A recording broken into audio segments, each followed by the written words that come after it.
Seran els encarregats de gestionar el registre de catalans a l'exterior que s'activarà el 3 de juny.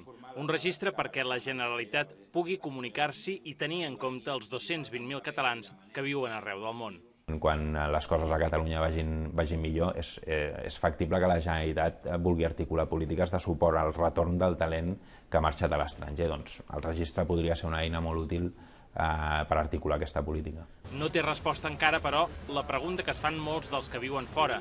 Si un registre que és voluntari servirà perquè puguin votar a la consulta del 9 de novembre. Jo ara mateix també em pregunto de com es faria aquest registre i d'on es trauria el cens. Que el fet d'apuntar-se per poder votar sigui voluntari tampoc li treu legitimitat perquè s'apuntarà qui vulgui votar al final. El que també ens preguntàvem és què teníem que fer, si ens teníem que tornar a empadronar a Catalunya per poder votar allà o com.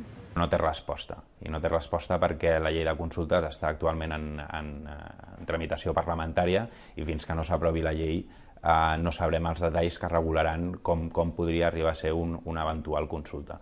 Per inscriure-s'hi cal la nacionalitat espanyola, tenir registrada la residència a l'estranger i que l'últim empadronament sigui en una població catalana.